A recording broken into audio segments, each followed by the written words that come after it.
And welcome to episode 478 of Cinematary. I'm your host, Zach Dennis, and I'm here with. Grace Winburn. And Michael O'Malley. In today's episode, we're going to be talking about movies that we saw this week in part one. And in part two, we're going to be making a last minute change on the movie. Initially, we were going to watch The Nightingale's Prayer, but that is insanely difficult to find, as we discovered. Not very accessible for English language viewers, though Grace may have tracked something down that could help us. But we are going to switch out that movie for 1954's Sansho the Bailiff, which I realized is our third Mizoguchi movie that we've done. What are the other two? The Last Chrysanthemum was one. What was the other one? And Ugetsu. Oh, okay, yeah. So I feel like, I don't know how y'all feel. I feel like Mizoguchi gets a little slept on when it comes to like they go classic Japanese filmmakers. They go Kurosawa. They go Ozu. I feel like Mizoguchi's probably the third guy, but maybe probably not as like simply make the other movies one that make me don't feel bad. Yeah. No, he's like very movies much that don't make me feel hollowed out in my soul. That's true. This was my first one, so I'm very. Oh, awesome! Yeah, so it's a good one to start with.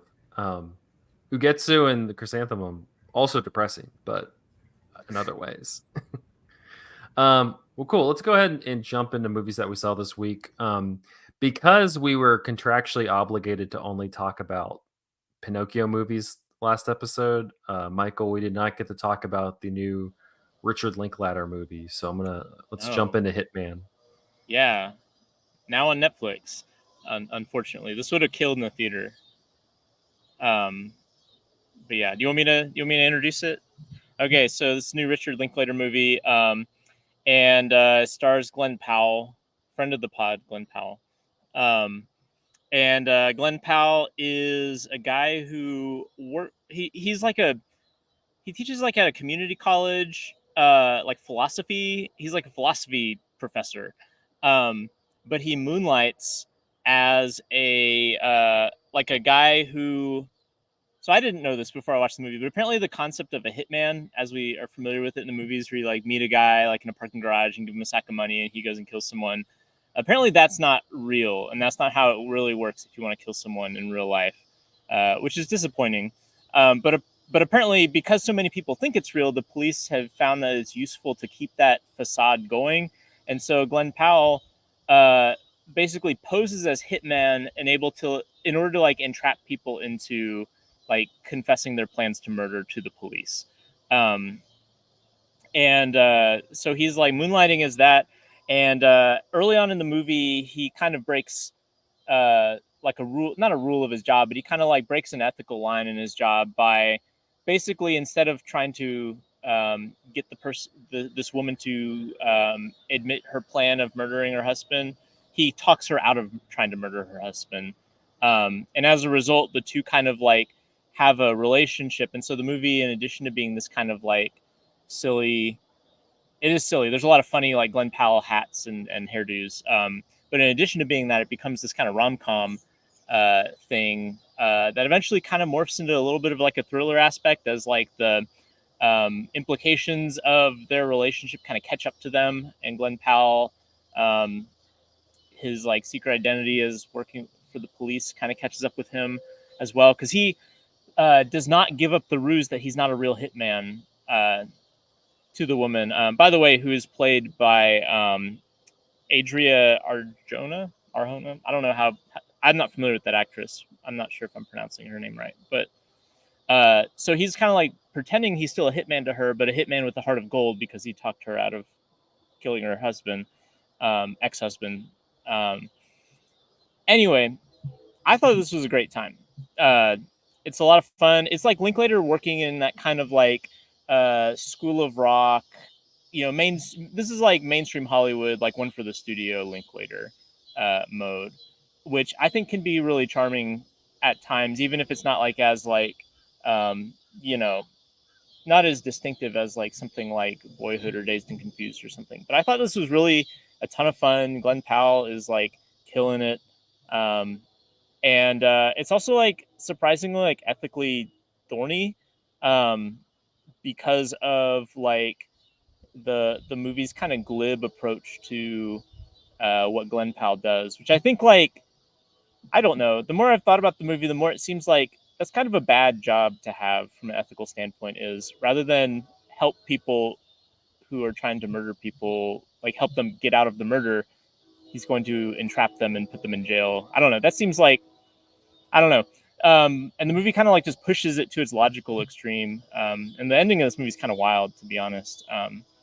But I had a good time with it. And I think that the ethically thorny stuff makes sense now that I'm reflecting over it, because every time Glenn Powell is teaching a philosophy class, he's talking about ethics and stuff. So it seems to have been like the intention of the movie to like do something like morally freighted with his character.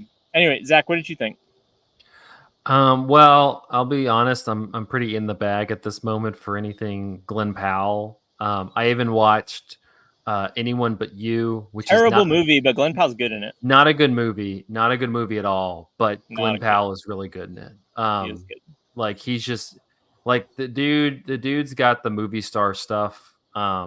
Really excited to be seated for Twisters in a few weeks. Very excited for that. Like I'm gonna be in. Um, yeah, this one's fun. Linklater. I wouldn't say like Linklater's had like a bad spill of it. He's more just been like he's been a little like he's been working with Netflix a lot, and yeah, like this Yeah, he had movie, that like NASA movie for Netflix a few years ago. and it was good, but like It was good, yeah. it was good, but like it got lost on Netflix, and like that's the kind of Mhm. I hope people like watched Hitman. It seemed like according to the fake Netflix data, it seemed like it did well, but like I agree, like this would have been an incredible like let's toss it in a movie theater one weekend. Maybe it doesn't like I don't think that this could survive because it would probably do like okay the first weekend, but would be purely word of mouth where people like start going Yeah. to see it over And they like put it on VOD in like week 3 or something. yeah, Something like it would that. like by week 3 or 4 it would start really growing because people would be like, oh, have you seen that movie?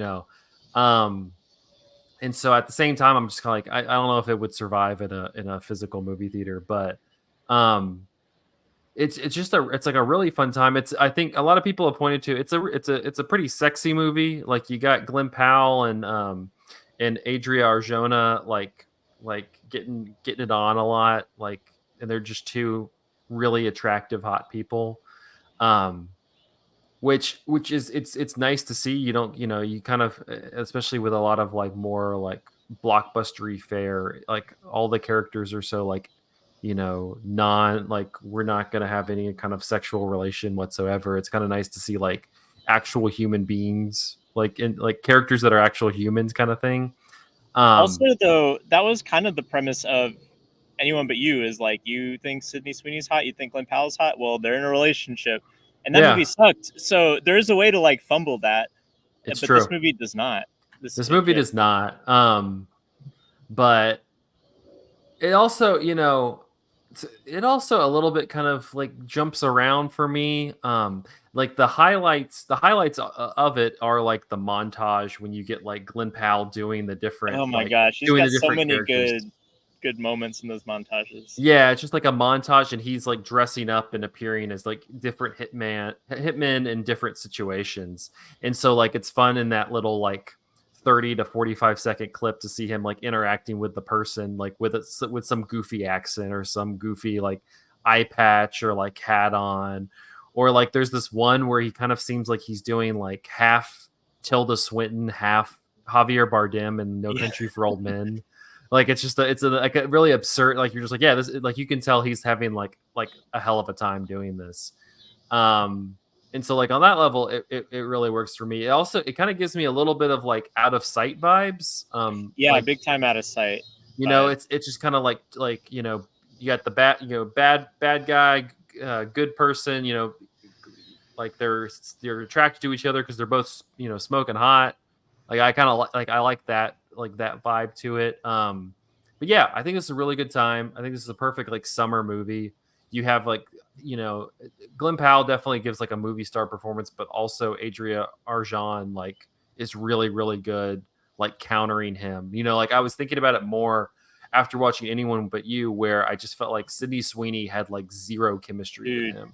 Like it zero. How did that happen? like just like Oh, rock at the bottom of the pond type chemistry with him, and like that's not the case in this. Like even with its shortcomings, like this is a super charming and like fun movie because like the two of them are like firing at high gears. So yeah. yeah, if you have not I watched also this on Netflix, check it out. I also think that like specifically about Linklater, he goes through these kind of like periods where people seem to like kind of forget about him or take him for granted because he's not producing like the big attention getting things like the Yeah. Before trilogy or Boyhood or whatever. But he's so good with actors that like all of his movies have this kind of like baseline watchability to them because like actors always give like great performances for Mhm. Linklater. And I think that makes him really suitable to being kind of like a people don't really appreciate these movies from him usually, but he's really good, I think, at like the like hired gun, like studio, like journeyman type films. Even though those are not the ones that people tend to like gravitate toward with him, and like they're not all amazing, but like even like some of his like '90s ones were like After Days and Confused when he did some of those like the Newton Boys or things like that. They weren't very good. Mhm. Like they're all still kind of watchable because um, I don't know. I don't know what it's like on his sets, but it must be a really pleasant experience because everyone always seems to like be really dialed in to just at least like good vibes in his movies. And so like even though this is not like a high concept or like art house kind of movie like a lot of people associate with like Linklater's bigger stuff, I think that it is still better than like just your random like kind of like a studio like genre pick or direct to Netflix sort of Yeah. thing, just because of that energy he gets from the performances that I think is underappreciated from him. Yeah. No, definitely. This definitely feels like a step up from like the other like random Netflix movies that come out. Like I'm thinking about like that Atlas movie that starred Jennifer Lopez that I know we've all watched because Netflix said that like 2 I, billion people this watched is it. the first I'm hearing about it. Yeah.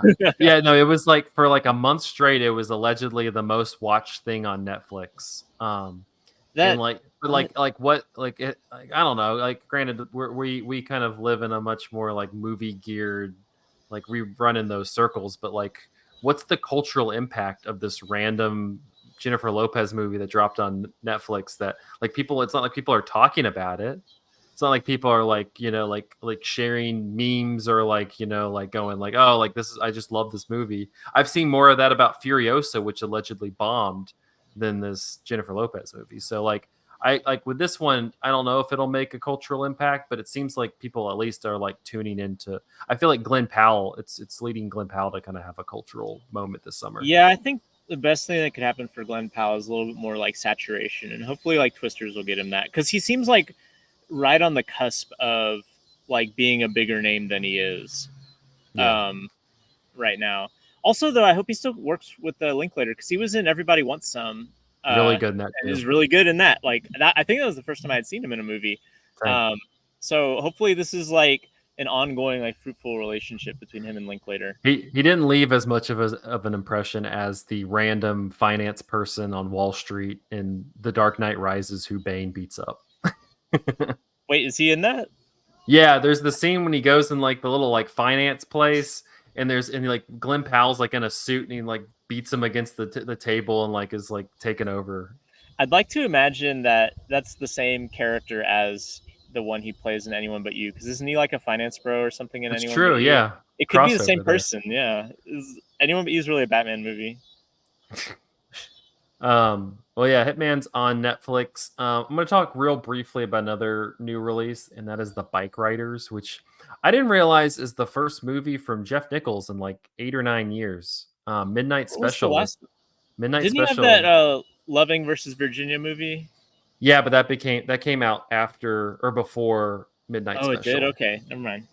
And so he's just I don't know if like he was in director jail. I didn't look deeply like or if he was like in TV or something. I don't know. It was like he was always I wasn't a giant fan of all of his movies, but they never were like bad. They're all pretty watchable. They're pretty, they got good performances in them.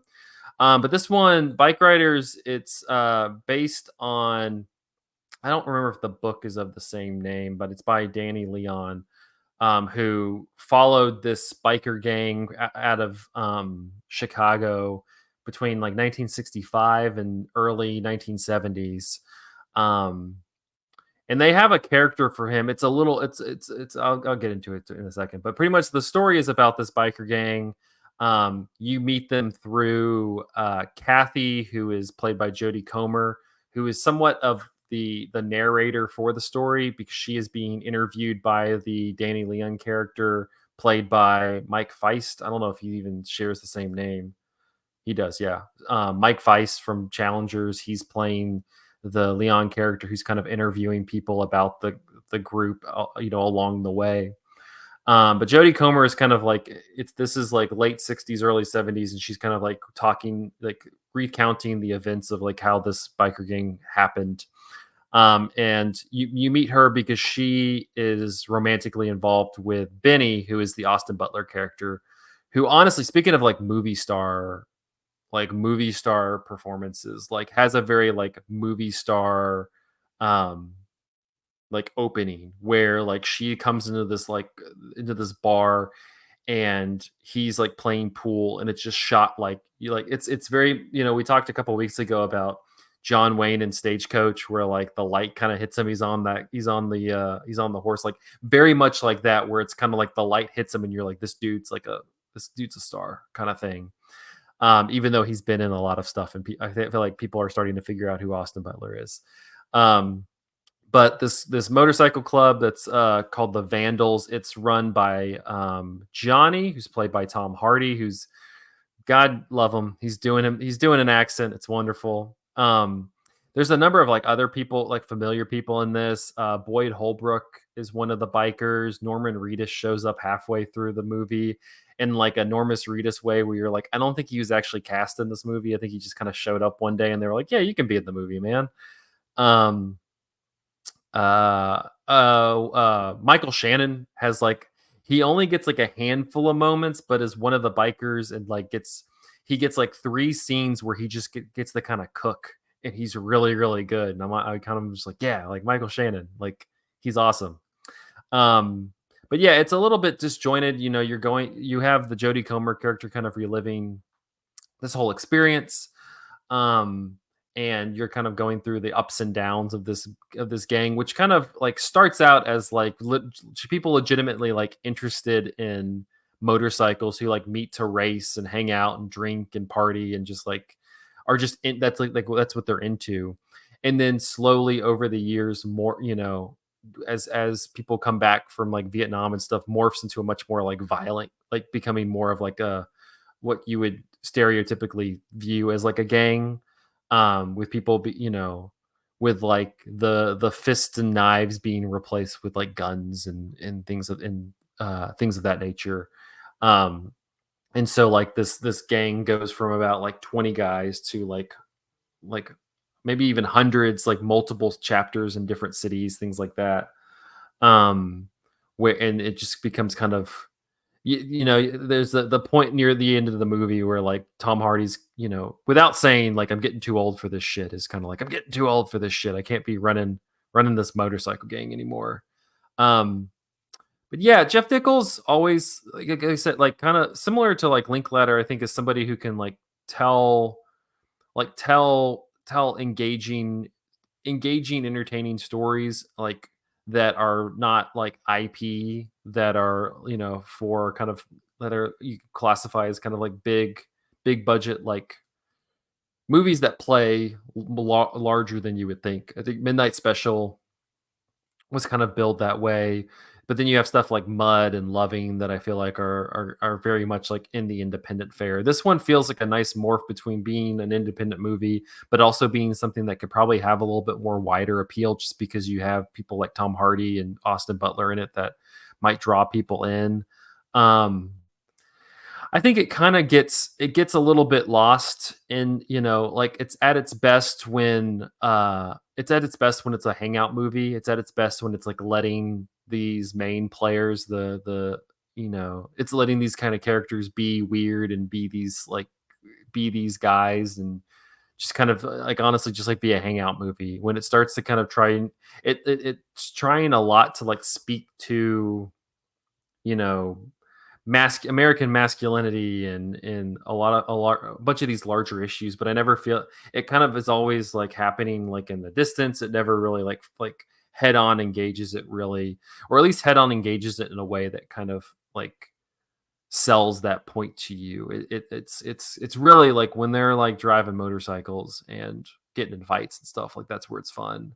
And those are the most engaging scenes. Jodie Comer is really good also. She does like this really strong like Midwest, almost Minnesota accent that's you forget that she's from England a lot of the time. Um and there's a guy in the gang who's like Johnny's number two who kind of looks like Conan O'Brien. So like you've got everybody in the gang that you need. You got an Austin Butler, you got a Tom Hardy, you got a Conan O'Brien, you got a Norman Reedus. That's a biker gang. So I don't know. It's fine. It's not. I'm not going to give you a high endorsement, but it's also not like a waste of. It's not a waste of time if you're a fan of any of these people. I wish Austin Butler got a little bit more like time to cook. It kind of like he gets that really strong movie star moment at the very beginning, and then it's kind of like, hey, let's turn this over to Tom Hardy and get into the ins and outs and logistics of this biker gang. And that's where I think it kind of loses you a little bit. Like Austin Butler's really great at looking attractive, smoking cigarettes, and driving a motorcycle. So we should get more of that moment. But Bikeriders, it's I think it's still in some theaters now, but it probably will be on VOD pretty soon. So yeah. Grace, we've talked way too long, so please save us. Not that the two movies we talked about are bad, but you have the winner for best movie to talk about in this part. I think so. I watched 1945's Leave Her to Heaven. That is John M. Stahl as the director. That's got Gene Tierney, Gene Cran, and Vincent Price. And Vincent Price and Gene Tierney were in Laura together. They are electric together. They are such a great little duo. I don't know what it is, if it was like something in their contract that they have to be in movies together, but they play off of each other so well. Leave Her to Heaven is the story of this beautiful woman played by Gene Tierney. And she meets this author on a train, and there's an instant connection between the two of them. They're both traveling to the wide open spaces of New Mexico. It's gorgeous. This is also Technicolor, and Gene Tierney has a face that was made for Technicolor. I think her face is the reason why movies were invented. Can you imagine like Gene Tierney and like a Powell and Pressburger movie? Like the Technicolor overload would be too much. I think it would be stunning, and I think I would just do nothing but stare at her. But she plays Ellen. There's her character Ellen seems very sort of closed off, standoffish, very introspective, but still outgoing. She's the one that definitely commands all the attention in the family. Richard is played by Cornell Wilde. He is the author, and he immediately comes onto her. Of course, how could he not? They connect because they both happen to be traveling to the same place, to the same family that is hosting them out in the desert. And this wild romance, this whirlwind love affair takes over the two of them, and they fall in love with each other. Do they really? That's kind of left up in the air. But there's a very palpable obsession between the two, and there's a lot to do with possession, obsession. Is it love? Is it what? Is it to control someone? Is it to manipulate someone? but this is a pretty chilling movie. I mean, I have such like noir brain when I watch certain movies that I was I was certainly waiting for the other shoe to drop. I thought that Jean Tierney as Ellen, she always has something going on behind that gorgeous face, behind those eyes. And there seemed to be something a little conniving with how instantly she latches on to Richard and how he just kind of goes along with it. I mean, like, he doesn't put up a fight because who's going to put up a fight against a gorgeous woman? She is forward and she has told you that she loves you after not really knowing you for very long, but they're, you know, who cares? You know, it's the 40s. I guess everybody just threw caution to the wind. And, you know, I guess that's just the way of the time. You know, you could meet someone and immediately develop a connection with them and don't look too closely at it.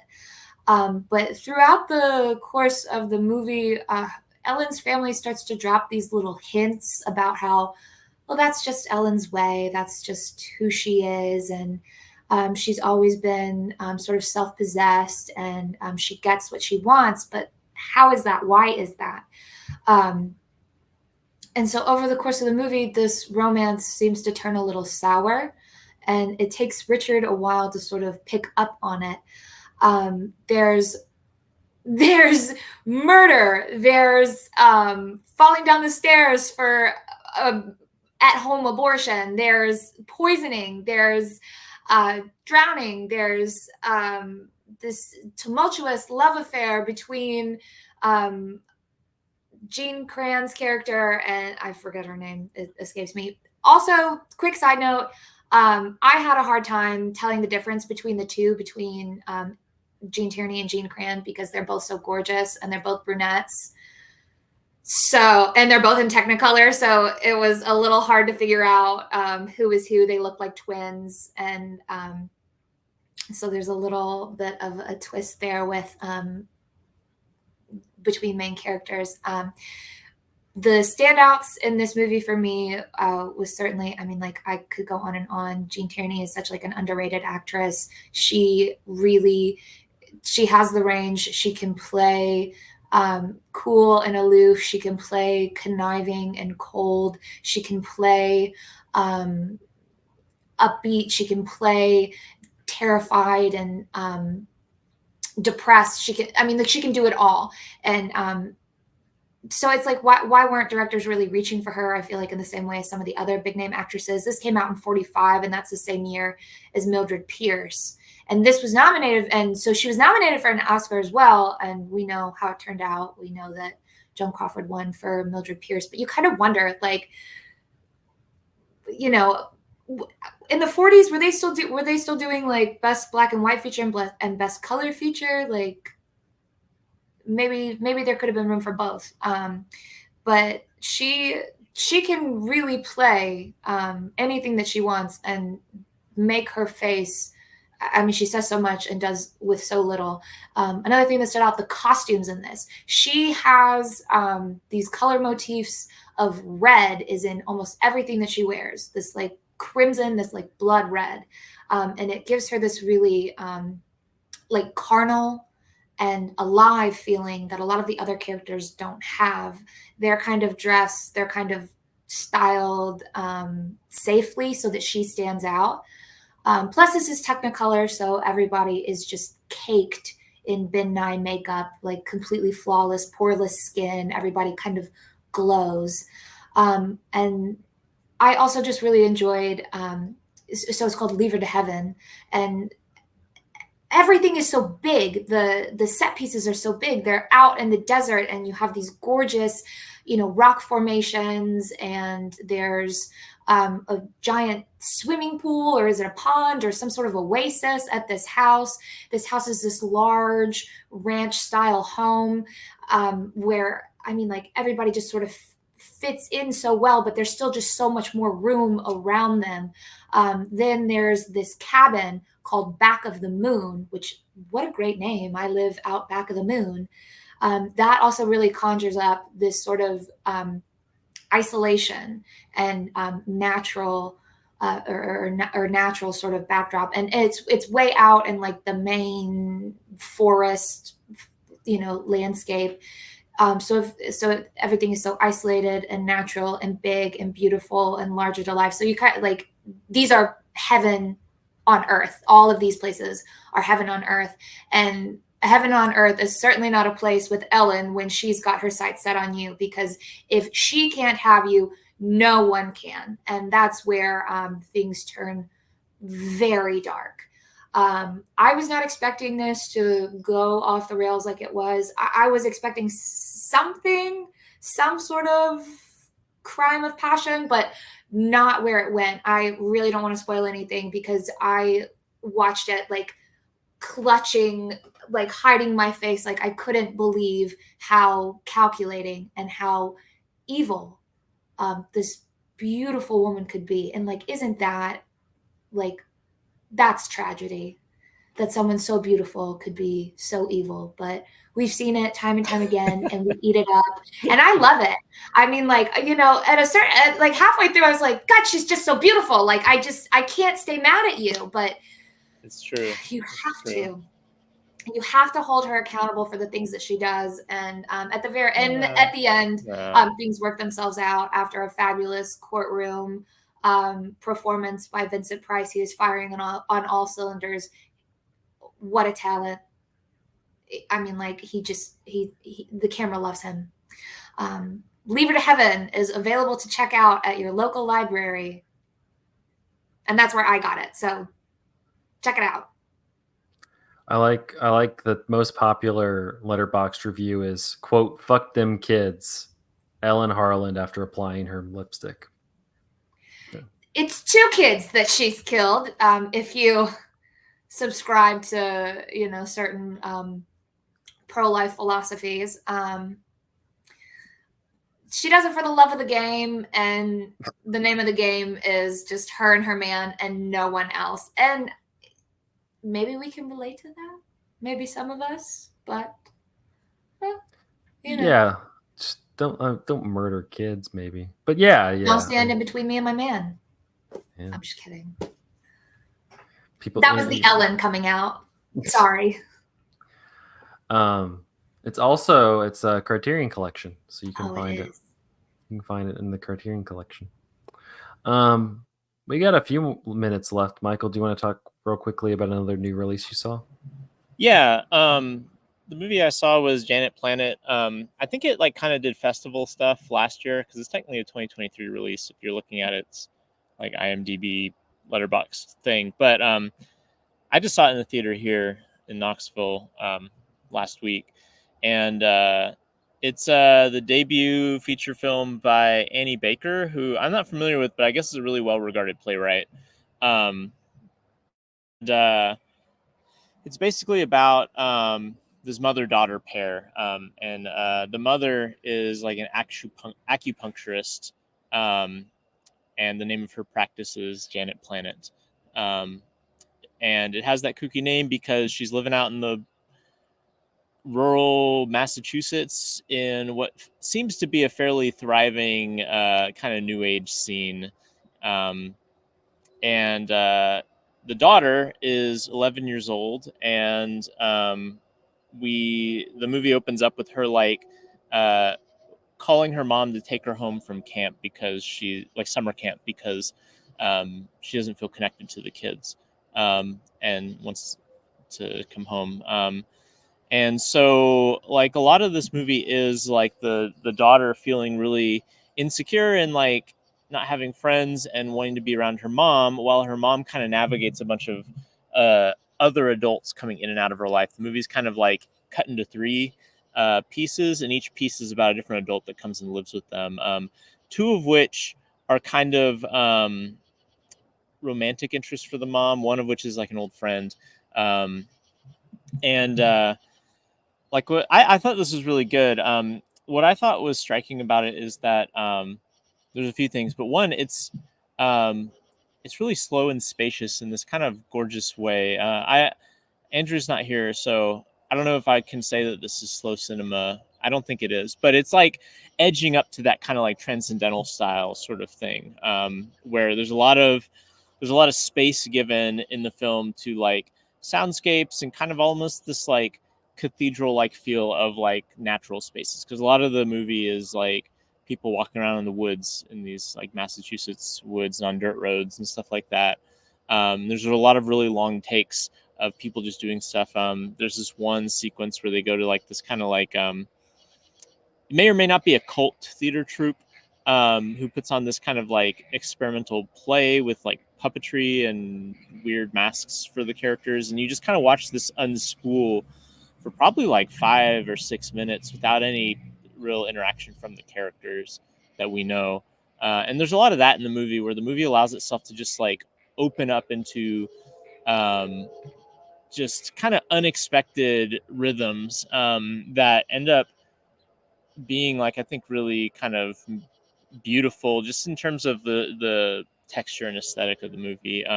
But also the mother and daughter are played by terrific actresses. Julian Nicholson is the mother, who I've definitely seen before, but I can't quite place where I've seen her before. I'm looking. She was in Law and Order: Criminal Intent. Okay, but she's really good as the mom. And the daughter, especially Zoe Ziegler. And this is, as far as I can tell, her first like feature film role. She's been in like a couple of short films or something, but she's incredible as this kind of weird kid who doesn't know how she fits in and kind of is forced to just like play spectator to a lot of adult things because of like she's not around other kids her age and is just having to be around her mom. And she's really incredible.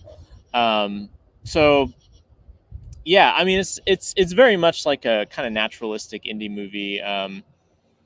But I think like what makes it distinctive are, like I said, the really spacious design of like the cinematic style, and then the two central actresses are both really great. So if you can catch it, I think it's a great theater experience because of just the sounds and the space and the meditative quality of the film. But even if you have to catch it at home, it's worth your time if any of that sounds interesting. So yeah, I thought that was good. There's my lightning round on Janet Planet. In my quick cursory Googling of Annie Baker, do you know who her husband is?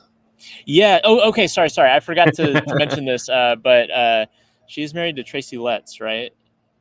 No, that's Carrie Coon's. Oh yeah. Married You're to right. Tracy Sorry. Letts. This is I'm crossing wires here. I Yeah, don't know Annie who's her. Baker's is married to Nico Baumbach, who is Noah Baumbach's younger brother.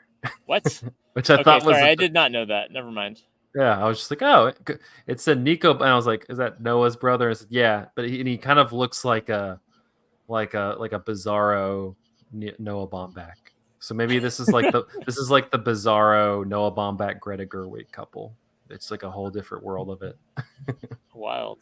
No, I did Anyway, not know that. that's all I have to add to that. She won the Pulitzer Prize for a play I've never heard of.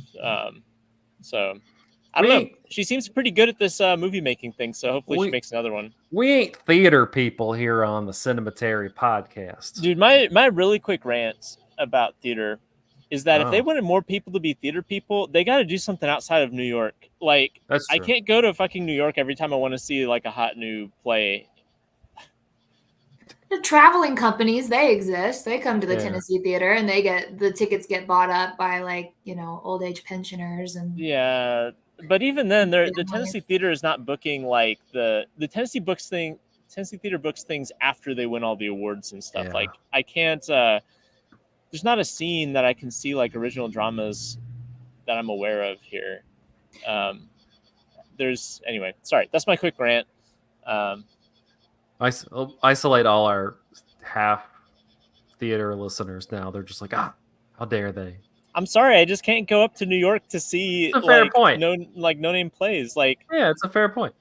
I think maybe do more like Fathom events or something. I don't know. That's true. But yeah.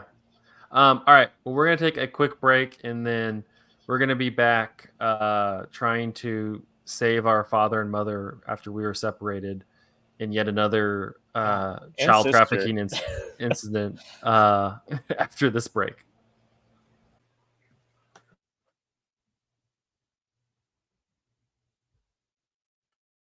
And we're back with part 2 of episode 478 of Cinematary. In this part, we're going to be continuing our Young Critics Watch Old Movies series with 1954's Sansho the Bailiff, directed by Kenji Mizoguchi from a script by Fujiyahiro and Yoshikata Yoda. The film stars Kinyo Tanaka, Toshiaki Hanayagi, Kyoko Kagawa, and Itaro Shindo. While on a journey to visit their father, a banished governor, Zushio and Anju are attacked, separated from their mother, Tamaki, and sold as slaves to an estate managed by the brutal Sancho. The children grow up as slaves on the estate, but when Anju hears a newly acquired slave singing a song that mentions their names, they realize their mother may still be alive and make plans to find her. By the time of the film's release, Mizoguchi was nearing the end of his career, but enjoying a newfound recognition among Western critics. They discovered Japanese cinema via the triumph of Kurosawa's Rashomon at the 1951 Venice Film Festival and found more pleasures in Mizoguchi's film Ugetsu, which screened at Venice in 1953. Though Mizoguchi interspersed these sweeping historical epics with a series of brilliant modern day dramas, it was the exotic tragedies of Japan's past that were snapped up by Western distributors. For English-speaking critics, Sansho the Bailiff confirmed the promise of Ugetsu that Mizoguchi was a master of visual storytelling, using flowing camera movements and telescoped years to craft tragedies of almost Shakespearean scope and gravity. When Mizoguchi made Sansho the Bailiff in 1954, he set the story in an ancient era far removed from the democratic reforms Japan had nearly embraced under the American occupation.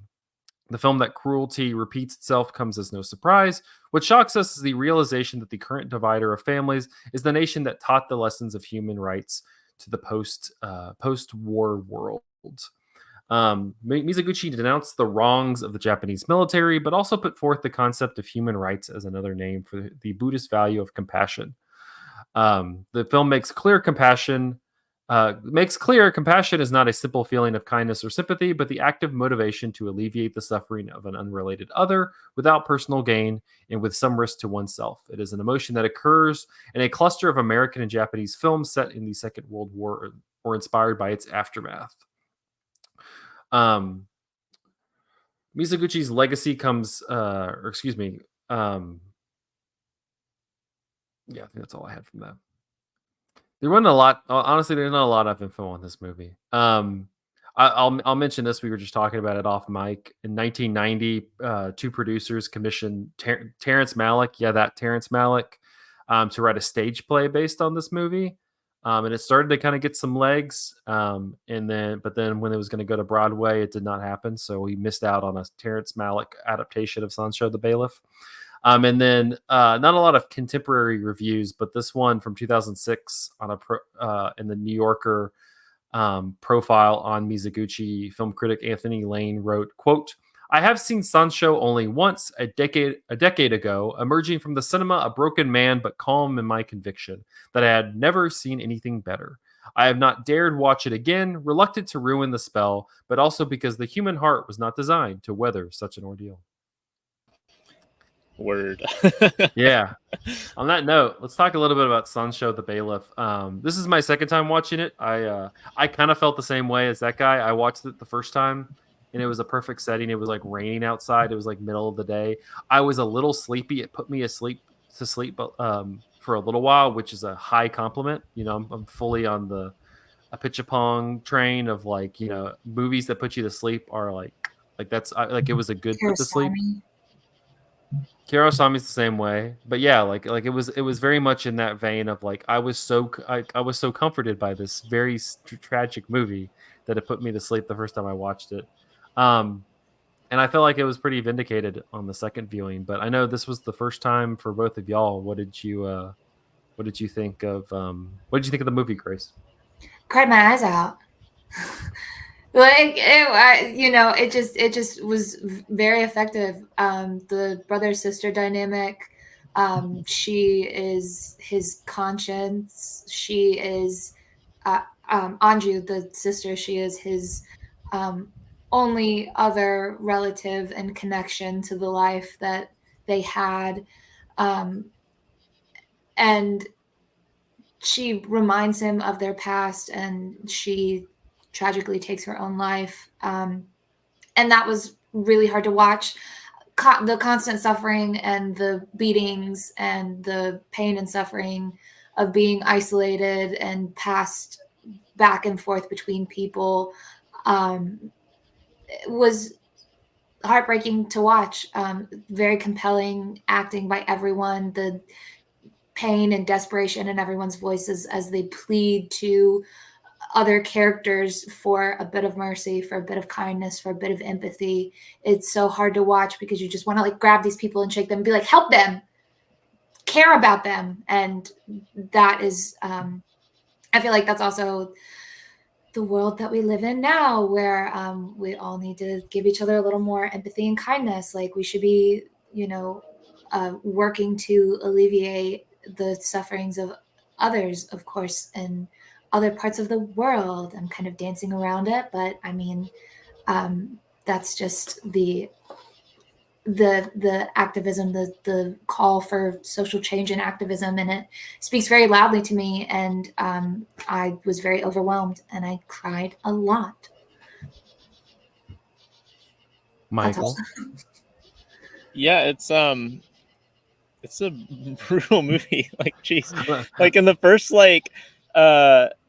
30 minutes, the family gets separated from the patriarch because he's standing up for the rights of like the common people against this tyrant, and then so he's exiled, and that's a bummer. And there's all the sad stuff with this family being separated, and then like the mother gets separated from the kids by these like child traffickers who turn them into who put them into slavery, and then it just gets worse from there. Like it's like at the beginning of the movie, the dad is like kind of parting shot to his kids is like this this teaching that without mercy, what is it? It's like without mercy, like humankind is like an animal or something like that.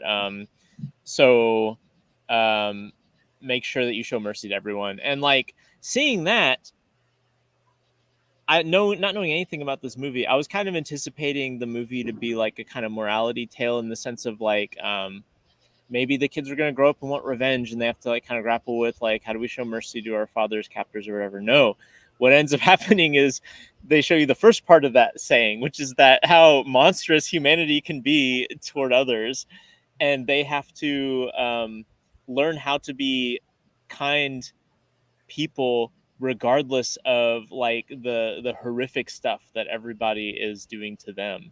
There's a part midway through the movie where the son is kind of seems to be succumbing to like the brutality around him, and he takes part in like a basically like a Sansho, the brutal slaver, like will brand people who he doesn't like, and who have like tried to escape. Yeah, who try to run away. Like it's like a punishment basically. And there's a part midway through the movie where the son participates in one of those brandings, and everyone's like, man, I can't believe you would do that. But then by the end of the movie, he's kind of had to turn that around and like become like a better person than that. And like I thought I was going to see more of that in the movie, where like the characters like grapple with the kind of morality of like, oh, I want to do something bad, but I'm going to do something good instead. But instead, it's withstanding the lack of mercy, and that is just heartbreaking to watch. Like over the 2 hours that this movie is, you're just seeing these characters like brutalized like over and over again, but still trying, like the struggle to remain strong to this kind of principle, even though this principle seems to bear no fruit in their lives initially. And I don't know, it was a major bummer. I mean, it's a great movie, but difficult to watch in a way that I was not expecting. Yeah, it's definitely one that it's not like we're gonna, it's gonna be brutal, but then like we'll offer like a little inch of like hope and prosperity. It's pretty like, nope. And even like the end, even the end is like, nope. Gosh.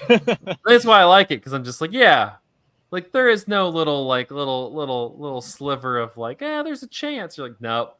just sucks. Well, and it is like, I mean, if you're gonna have like a kind of moral principle in your life of like show mercy and kindness no matter what, like that is only a meaningful stance if there's the no matter what part, right? Like if everyone is kind to you, it's easy to be like a kind and nice person, but like it's so much harder to hold on to this idea that people should be merciful to others if all you ever experience from the world is just brutality. And there's kind of like an amazing part near the end when like through a turn of events, like the son becomes like the governor, um, and he immediately is like, I'm gonna basically break the law and like forcibly free all these slaves, um, and that's all I'm gonna do in my position of power, is that I'm gonna immediately resign after freeing all these slaves, um, and that is really fascinating, um, because it's kind of where like the political element meets like the kind of personal morality element of it, but that's like only, but I don't know, like the like personal morality is only meaningful if it's not abstract like that. Like it has to be like in opposition to something like uh, immoral or brutal. Um, and then even then, it can only really be like materially meaningful for those around you if you have some sort of power in order to like enforce it in others. And I don't know, like it is kind of interesting to think about like how dedicated to like the project of human rights and like human dignity this movie is, and how Mizoguchi is dedicated to that, in the context of like what he kind of, you know, saw as like a Japanese person in the first part of the 20th century before World War II. um, because in a way, I mean, he, you know, he's not in a position of political power like the son, but like as someone who like lives through the war and then is in a position to then be almost like an ambassador of like Japan to like the broader world, like, you know, as Japan like kind of becomes a more global, um, you know, integrated globally with like the West. Well, Um, and clearly, like this is a moment when this movie comes out where like Western audiences are paying more attention to like Japanese films. right, and like the choice of, after having like experienced like what, you know, Japan was like as an imperial power, and the kind of horrific like brutality that that was, then being able to say like, well, this is what we as Japan are going to like be for. And um like I said, it's not the same thing as becoming governor and freeing the slaves, but it is like an interesting like kind of mirror of like we've kind of been through this crucible of suffering, and coming out the other side enacting, you know, this principle of like kind of like basic like human goodness.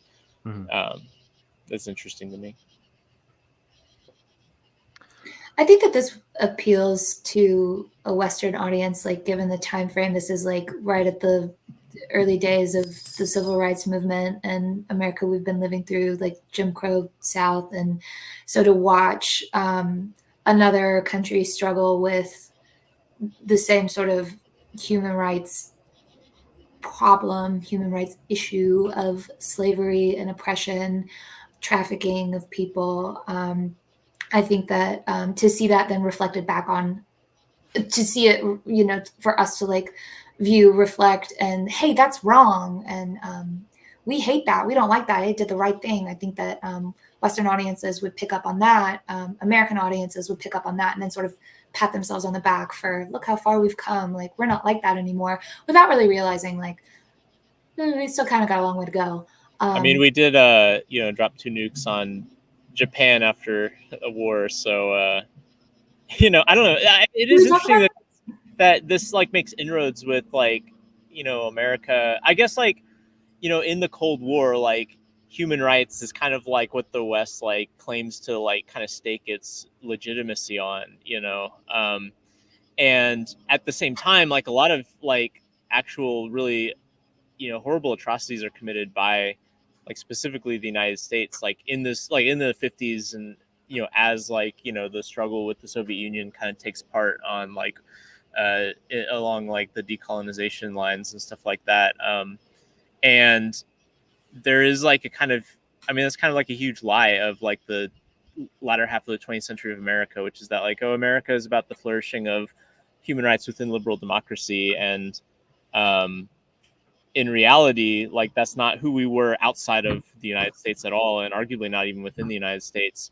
Um, and so maybe like there is a sort of like flattery that like I'm curious, like is like I wonder if people at the time saw this as like, oh wow, Japan's finally coming around to our way of doing things, you know, being Yeah. moral. I don't know. Like, is there a kind of like, you know, self deception there with American audiences? Oh yeah, like Western audiences kind of going like, Thank looks rough goodness. over there. Yeah. I sure am glad we don't have any problems with Yeah. causing suffering. Um, kind of jumping back over to the movie, I want to talk a little bit about uh, one of the things that gets highlighted with it is the cinematography by Kazu Miyagawa. And this dude has an insane resume because you have this movie, but you also in a number of other Mizoguchi movies, including Ugetsu, also worked with Kurosawa. He was the cinematographer on Rashomon, on Oh no way! Yeah. Yojimbo. It worked with Ozu on Floating Weeds.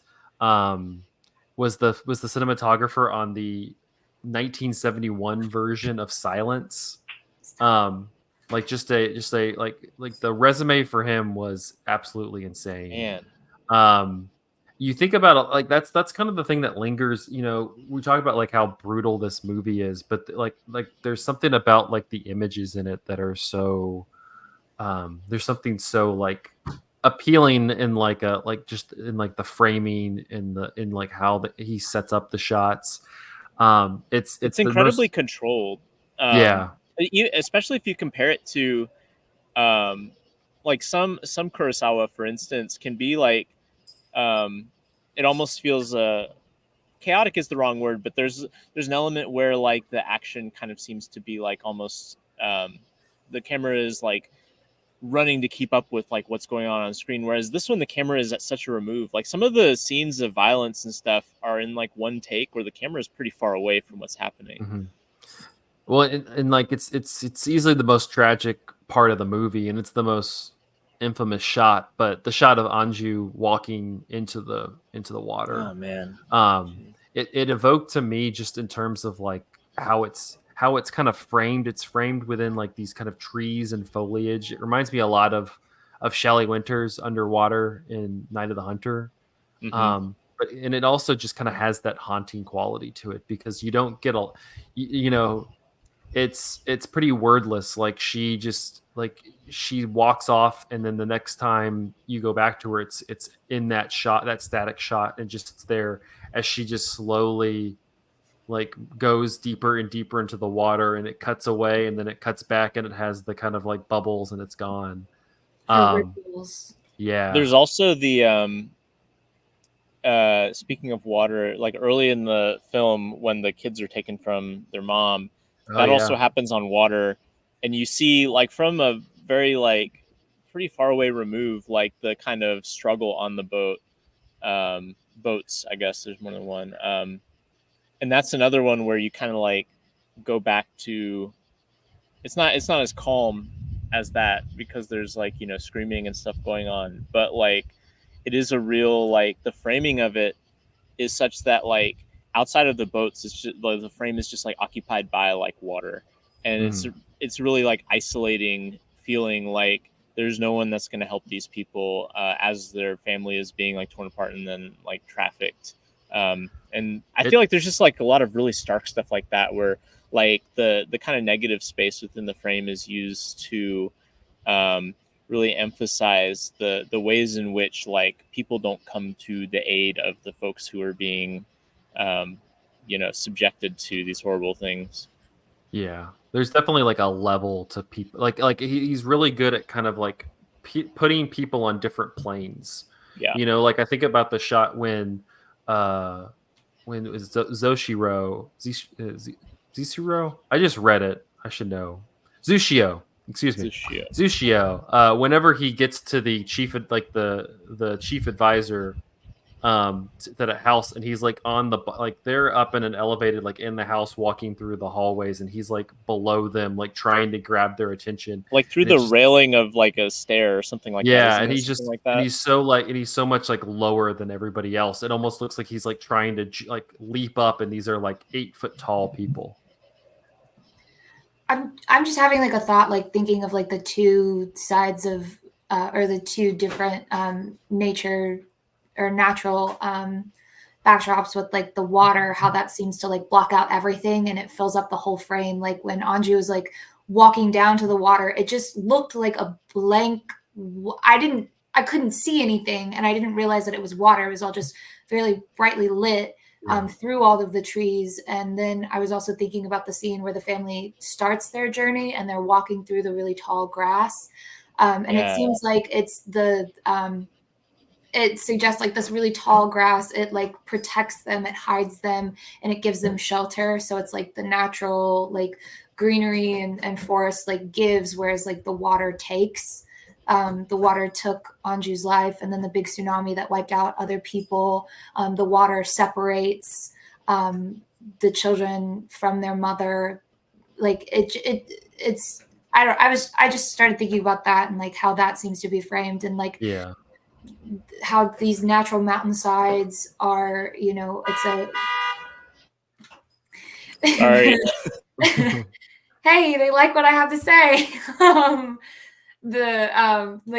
These more natural backdrops of like the mountains, and these are places for them to go, but then with the water they're just, it stops, like civilization stops there, and then it's Yeah. just water. I'm thinking about like the scene when the mother's taken away, because it doesn't seem like they've like rowed out too far. Like it's not like they've gone like it doesn't feel like they've gone very deep, but like because of the way he shoots it, like he's on land shooting out, and they're like out there on the water, and then the kids are back on the land, and like just the whole like the tragedy of the struggle where the mom's like struggling with the two men, and then the servant like they like kind of hit back, and the servant falls off and drowns.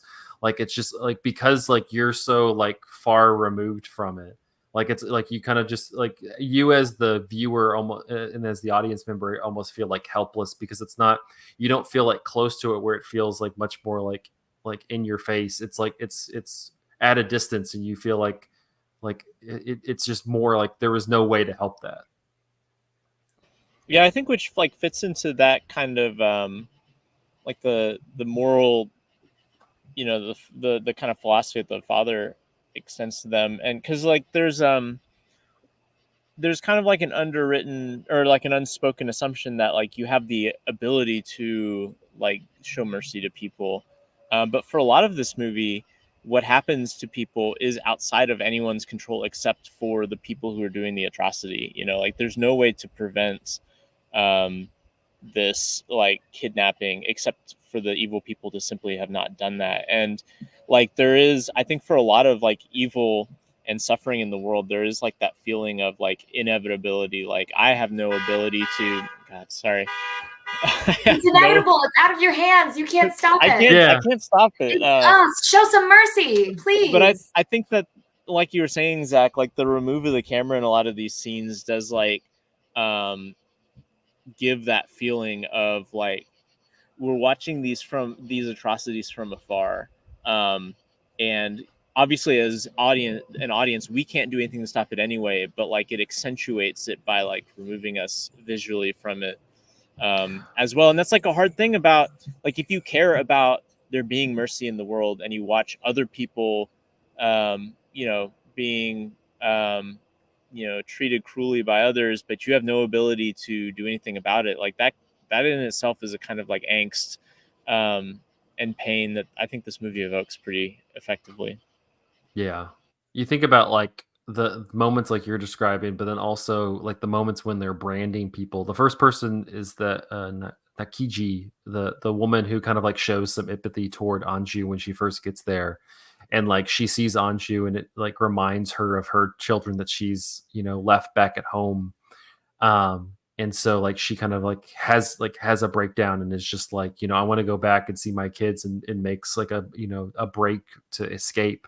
And of course they capture her, and like it's like this is you don't see them like putting the brand on the person, but you're definitely like closer to like that action than you are to like the servant before falling into the water and drowning. Like, it's one of those where she's below the camera and you see the person like do that, and you hear her screams.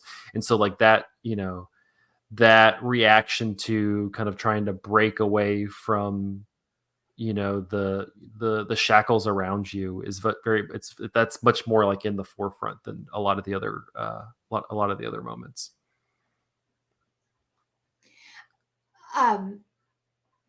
Yeah, stuff happens from afar. I was thinking about the fire too, how they just watch as Mhm. as it all burns, Yeah, and good point. they don't intervene. um you guys were saying also earlier about how the cinematographer fills up a frame.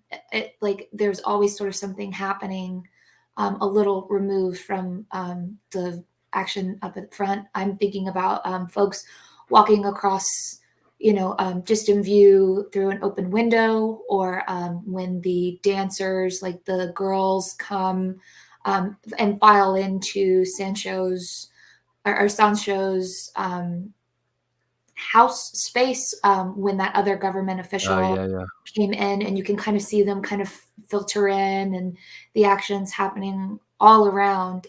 So everything is very full of life, and those are also events that are happening that are just out of our reach as well, that we can't intervene with either.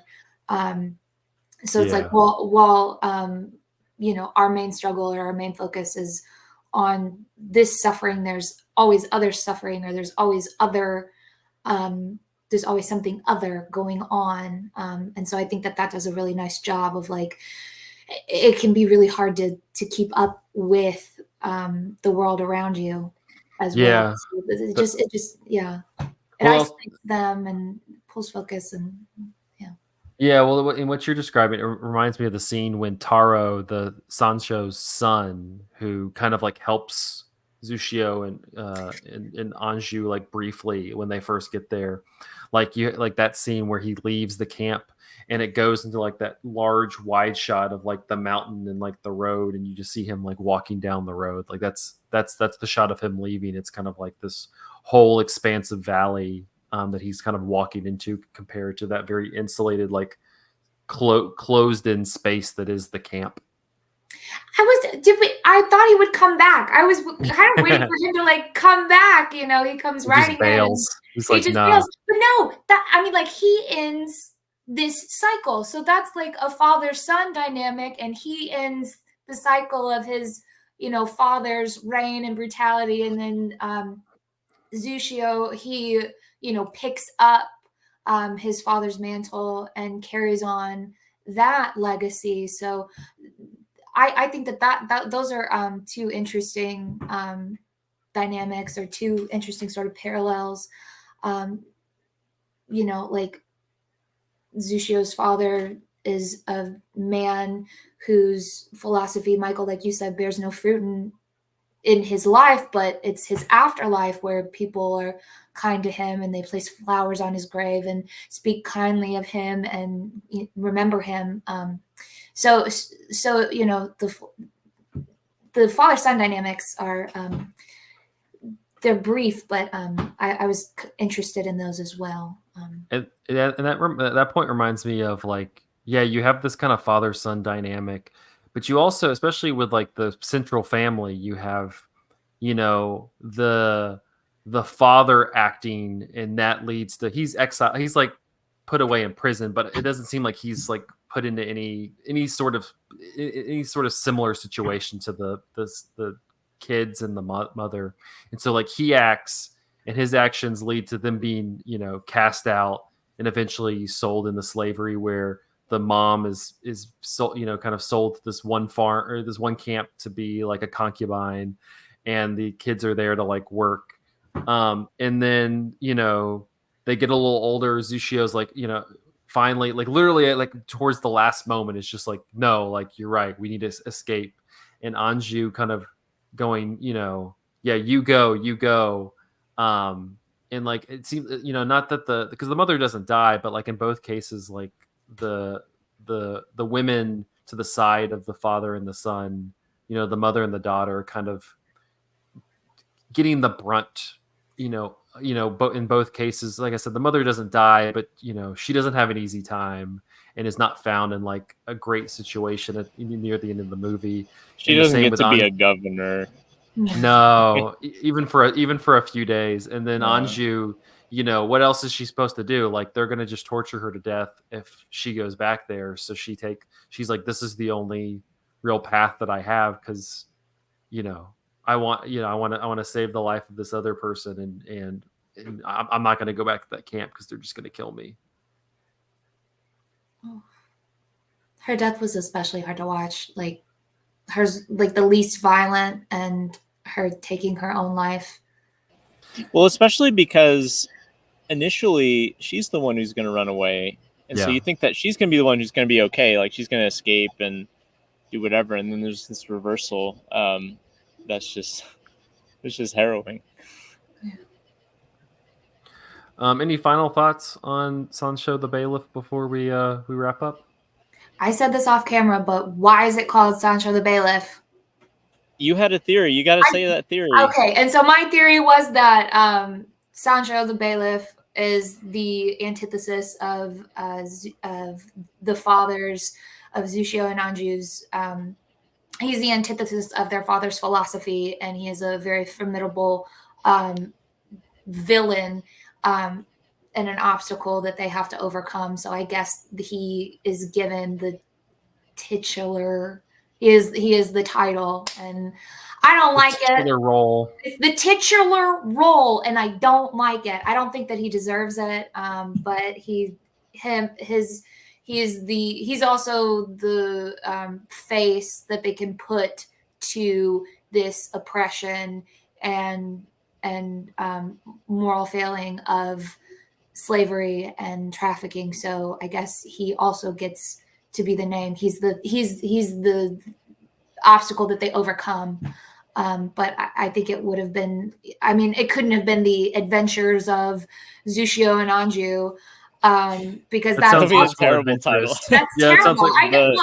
It's not my name. I can't title it, but and that would also be misleading. But I just hated that it was called Sansho the Bailiff, because I'm like, who's who is he? He's gonna be some cool guy. Yeah. Cool, but I think I also had different associations with what a bailiff is than what this movie does. Like bailiff is like second tier, like court official in my mind, whereas in this case, he's like a ruthless dictator who owns like a slave operation. I also want to say, yes, we've had 2 straight episodes with prominent themes of child trafficking in them.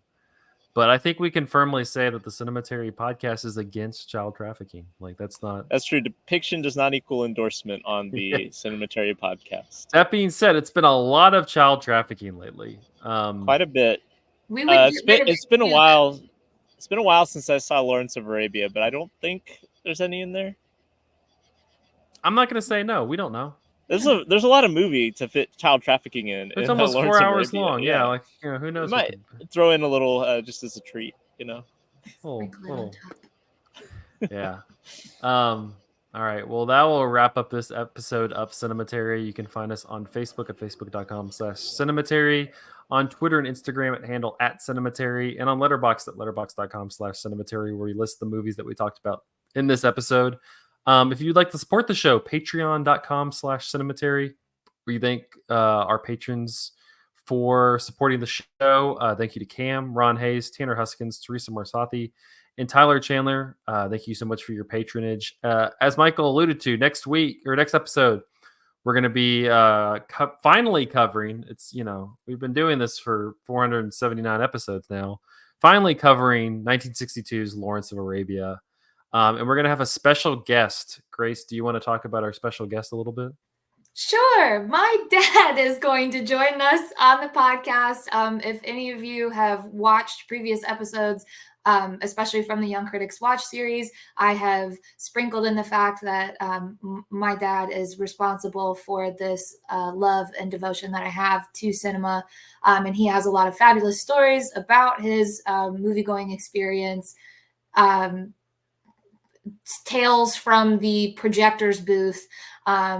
So he's got a lot of insight and a lot of passion to give to this series. And Lawrence of Arabia is his favorite movie ever. He's been calling me up asking, when are we recording? So he's ready. So he will bring his A game, and hopefully we will all deliver as well. And hopefully this will be a fun and enjoyable episode for everyone involved.